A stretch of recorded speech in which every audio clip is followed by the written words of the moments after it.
Bismillahirrahmanirrahim. Assalamualaikum warahmatullahi wabarakatuh. Selamat siang Bapak Ibu sekalian. Selamat Lebaran. Mohon maaf lahir dan batin. Kita lanjutkan perkuliahan. Kemarin sebelum Lebaran hampir 2 kali ada gangguan dan pada waktu perkuliahan online kita mempergunakan Google Meet juga ada gangguan ya. Jadi saya coba untuk membuat video pembelajaran ini. Bapak Ibu sekalian, sebelum kita membahas tentang konsep dari willingness to pay atau kesediaan untuk membayar, saya akan terlebih dahulu mereview beberapa materi, mulai dari yang pertama, pertemuan pertama, hingga konsep yang akan kita bahas nanti, yaitu yang WTP. Ya, ini untuk penyegaran, barangkali Bapak Ibu selama bulan puasa hingga Lebaran ini terlupakan. Ya, baik Bapak Ibu sekalian, kita definisikan terlebih dahulu. Yang dimaksud dengan sumber daya adalah barang atau jasa yang bermanfaat bagi manusia. Ya, jadi ada kata kunci yaitu sesuatu yang bermanfaat. Jadi ada kata kuncinya adalah manfaat. Karena bermanfaat bagi manusia, maka sumber daya tersebut bisa dikatakan bernilai ekonomi. Ya, dengan demikian sumber daya alam ya adalah sumber daya yang berasal dari alam, yaitu barang dan jasa dari alam yang biasanya kita sebut sebagai faktor produksi atau input produksi, karena barang tersebut yang dari alam tersebut biasanya digunakan untuk kegiatan ekonomi yang lain, yaitu diproduksi menjadi barang dan jasa yang lain ya. Nah, sumber daya alam ini ada dua. Yang pertama adalah sumber daya alam yang berwujud atau tangible ya, biasa kita sebut dengan barang, dan ada sumber daya alam yang intangible atau tidak berwujud. Nah, ini yang biasa kita sebut dengan jasa lingkungan ya. Nah, Bapak Ibu sekalian, sumber daya alam yang berwujud atau yang disebut dengan barang juga ada dua, yaitu barang yang terbarukan dan barang yang tidak terbarukan. Jadi yang terbarukan ini artinya adalah bahwa sumber daya alam tersebut ya, dengan proses alaminya yang berkelanjutan, sumber daya tersebut bisa pulih gitu ya. Jadi terbarukan adalah sumber daya alam yang bisa pulih ya dengan proses alam yang berkelanjutan. Ya, contohnya apa? Contohnya adalah sumber daya alam perikanan, sumber daya alam kehutanan. Oke. Sedangkan sumber daya alam yang tidak terbarukan sebaliknya ya, dia tidak bisa pulih dengan proses alam yang berkelanjutan. Contohnya adalah minyak bumi ya. Ini tidak bisa pulih. Ini kalau ini lama sekali ya, puluhan tahun. Oke, selanjutnya adalah yang disebut dengan sumber daya alam yang tidak berwujud atau intangible.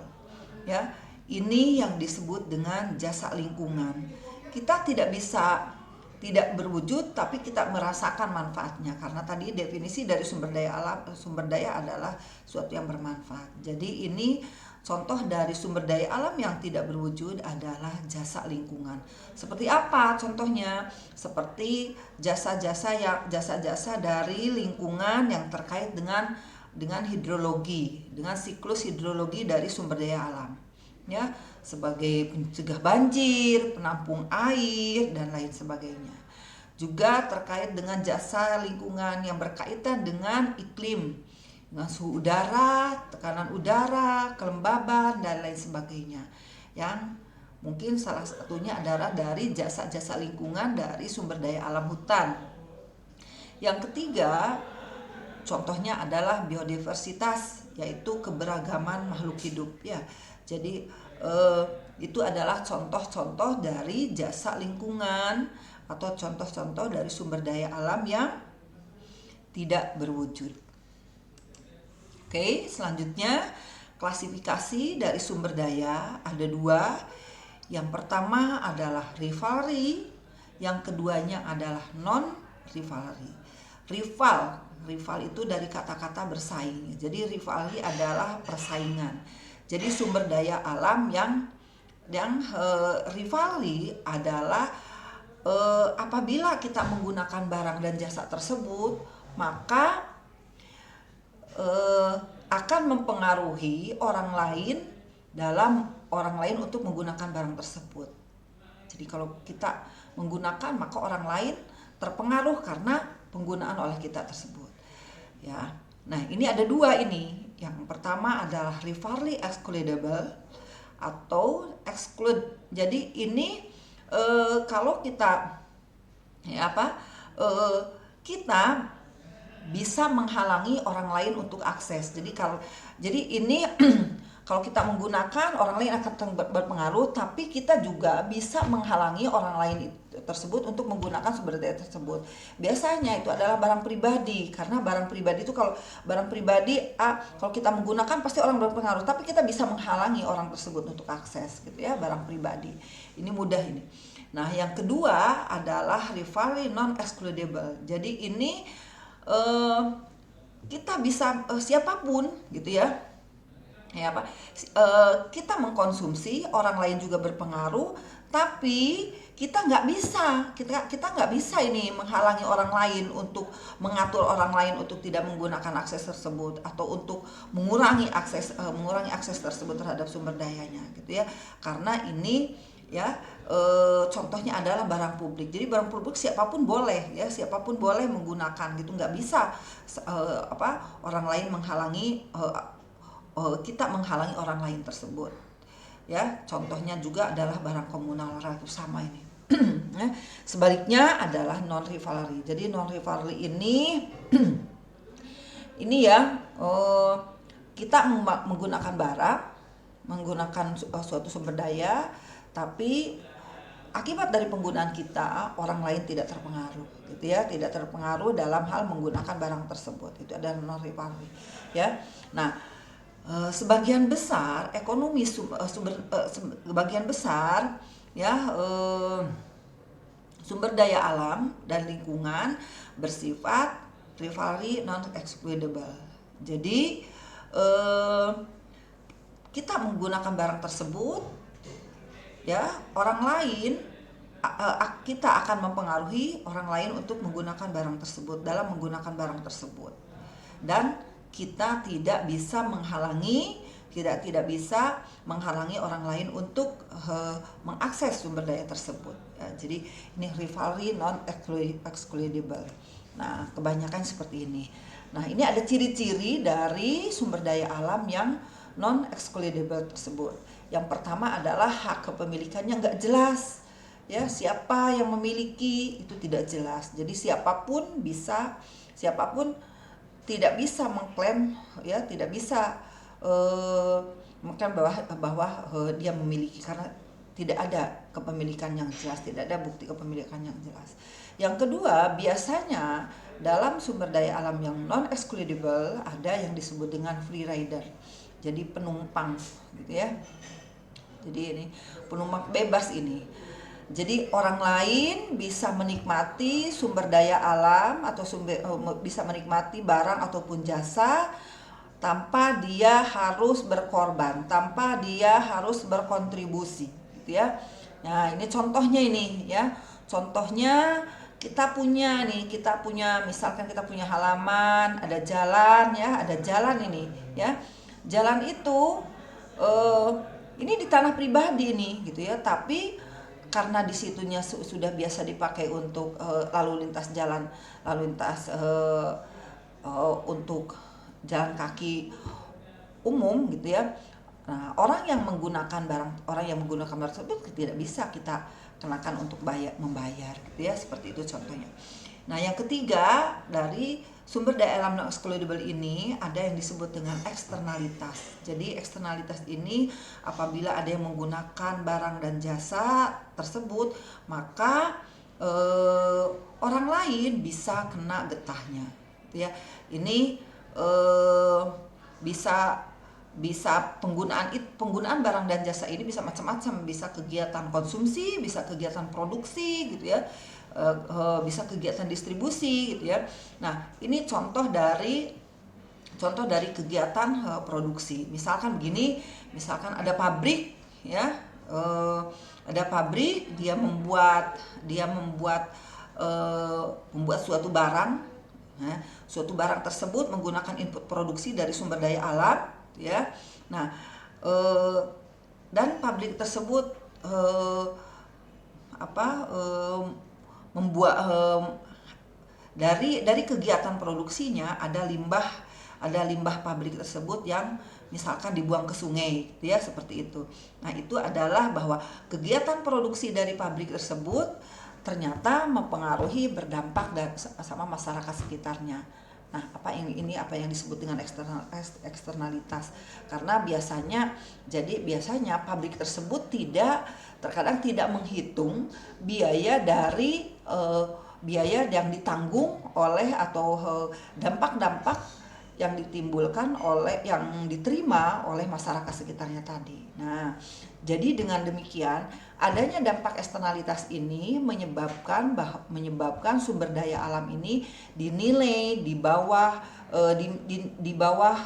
nilai yang sebenarnya, atau yang disebut juga dengan under value, ya. Jadi kita terlalu murah, ya, karena tadi misalkan pabrik tersebut memproduksi suatu barang A, maka karena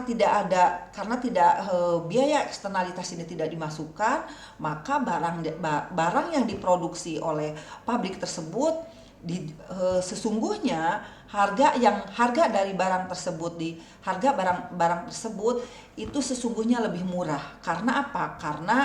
Karena biaya produksinya murah. Biaya produksi yang murah karena memang biaya pencemarannya tidak masuk, gitu ya. Nah, kalau biaya eksternalitas itu masuk, maka sesungguhnya biaya produksi itu harus lebih tinggi dari yang sebenarnya terjadi.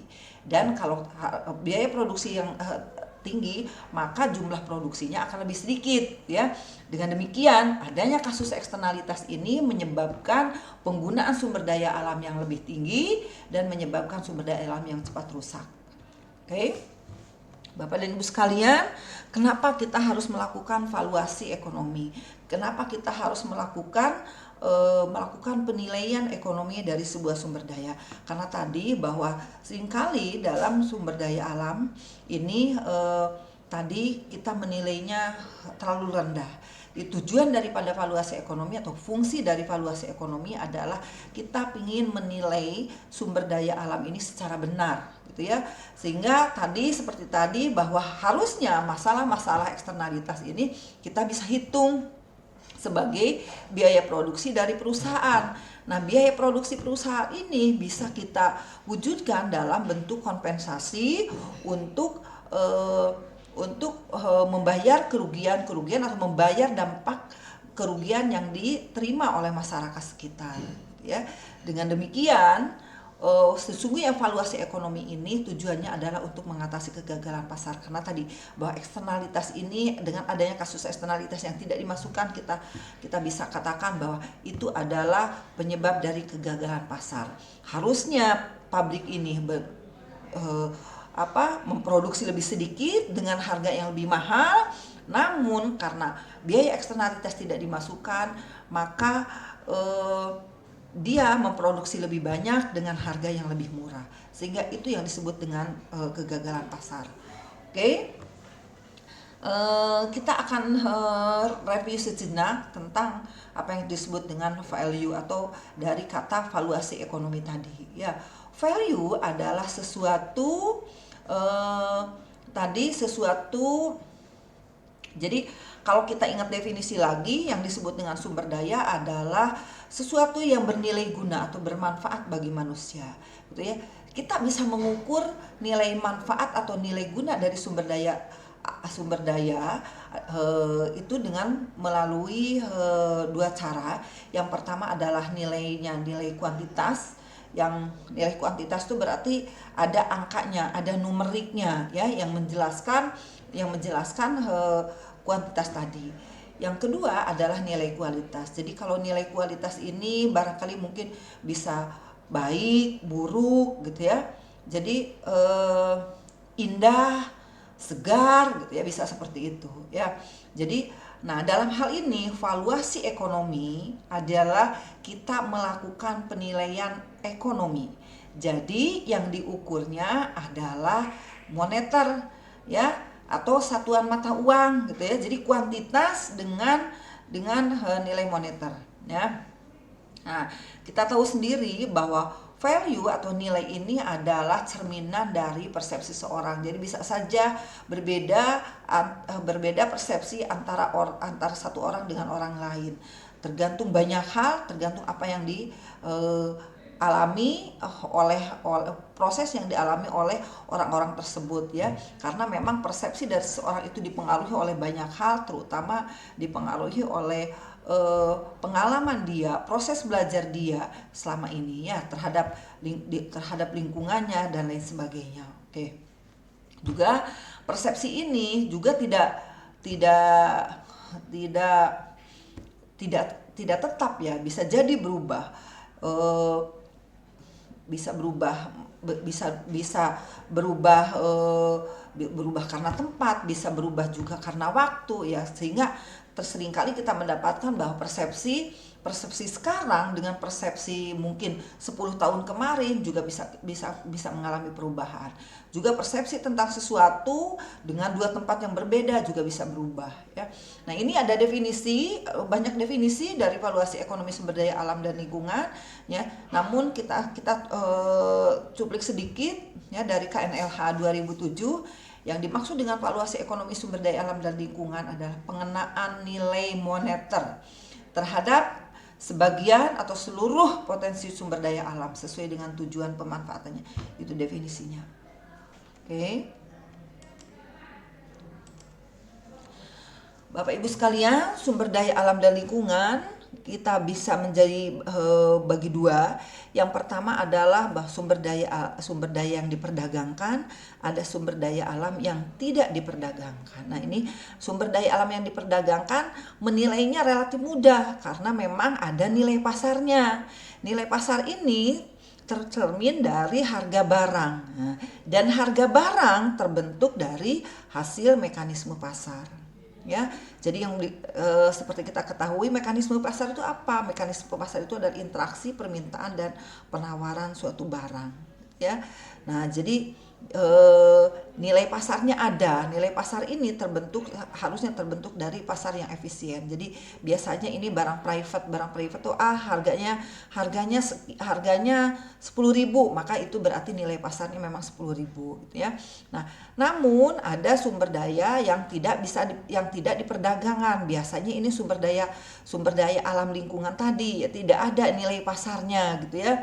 Nah, ini karena tidak ada nilai pasarnya, maka ada konsep yang disebut dengan WTP ya. WTP, WTA, jadi relatif sama ini WTP, WTA, tapi kalau WTP dari sudut konsumen, kalau WTA ini dari sudut produsen. Jadi WTP atau kerelaan membayar disebut juga dengan maksimum yang bersedia dibayar oleh konsumen atau oleh individu untuk menerima barang dan jasa. Untuk mendapatkan barang dan jasa, berapa sih yang bersedia dibayar? Berarti maksimal yang bersedia dibayar oleh konsumen, itu yang disebut dengan WTP.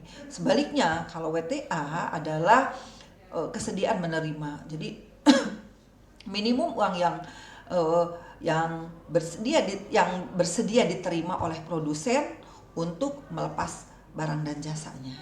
Seperti itu. Oke. Nah, ini hanya mempertegas saja tadi dengan biaya lingkungan ya. Biaya lingkungan ini bisa dibagi dua, ini sama dengan berorientasi pasar dan berorientasi survei dan penilaian. Jadi biasanya VTP ini diperoleh dari hasil survei, dari penilaian hipotesis dari individu-individu. Kita mendapatkan dari dari survei terhadap konsumen, kemudian dirata-ratakan. Selanjutnya nanti kita akan bahas lebih lanjut ya. Oke, sebelum ke sana, ini sudah gambar ini, yang tabel ini atau yang gambar ini struktur valuasi ekonomi sumber daya alam ini sudah pernah diberikan kepada Bapak Ibu sekalian. Jadi valuasi ekonomi sumber daya alam kita menghitung nilai ekonomi total dari sumber daya alam, dari sebagian ataupun seluruh sumber daya alam. Ya, ini ada dua. Yang pertama adalah use value, adalah nilai guna, gitu ya. Dan non use value, dari ini adalah nilai dari non guna, gitu ya, seperti itu. Nah, use value ada tiga: direct use value, indirect use value, dan option value. Nah, dari direct use value kita bisa menghitung dari CPM. Nah, ini use value ini karena nah, terus juga option value ada juga bisa dipakai di sini ya. Nanti ada traveling cost method. Nah, mungkin nanti selanjutnya kita akan coba dua ya. Untuk yang sebelum semester genap ini kita akan mempelajari tentang CPM dan traveling cost method. Nah, ini adalah perinciannya Bapak Ibu sekalian, bahwa nilai total ekonomi kita bagi dua. Yang pertama adalah kita menghitung dari nilai guna langsung, yang ya, nilai guna yang disebut dengan use value. Jadi nilai ekonomi yang diberikan ketika barang dan jasa tersebut digunakan atau dimanfaatkan. Jadi ketika seorang menggunakan, memanfaatkan, maka nilai ekonominya disebut juga nilai ekonomi dari use value, gitu ya. Nah, ini use value ini ada dua, ada digunakan secara langsung, digunakan secara tidak langsung. Jadi ada yang disebut dengan indirect use value. Jadi use value, direct use value, indirect use value, dan option value, gitu ya. Jadi direct use value biasanya ini dari ekstraksi, diperoleh dari ekstraksi sumber daya untuk konsumsi atau produksi. Gampang ini ya. Misal hutan ya, pohonnya ya kayunya, gitu ya.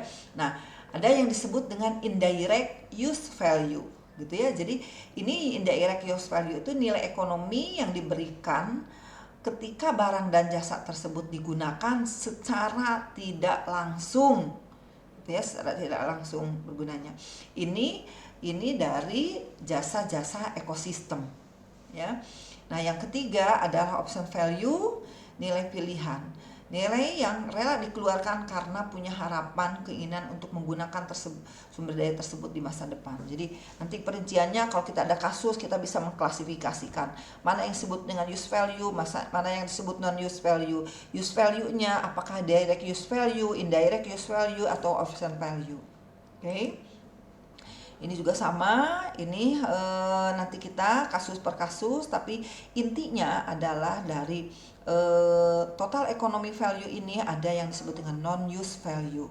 Jadi nilai dari ekonomi sumber daya ketika sumber daya tersebut nggak ada gunanya, gitu ya.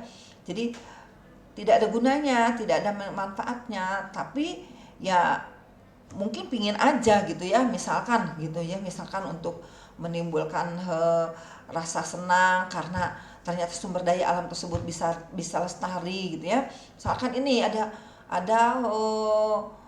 apa sih,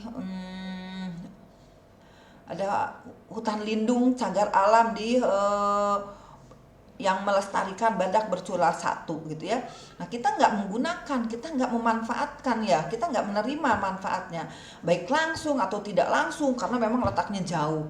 Namun, kok pingin aja ya, karena kalau misalkan lestari kok kayaknya seneng aja, nah gitu ya. Itu bisa disebut dengan existence value. Nah, begitu juga dengan backward value. Jadi kita pingin aja, karena nanti kalau suatu saat anak saya pingin tahu tentang badak, pingin tahu tentang orang hutan, ada buktinya, ada di hutan sana, gitu. Nah, itu kita bisa hitung. Jadi penilaian seperti tadi ya bisa kita klasifikasikan sebagai non use value ya. Jadi nilai ketika sumber daya itu tidak berguna, tidak manfaatnya, tapi ya harus ada, gitu ya, seperti itu. Oke. Nanti kita lanjutkan ke sesi berikutnya, yaitu tentang WTP. Terima kasih. Assalamualaikum warahmatullahi wabarakatuh.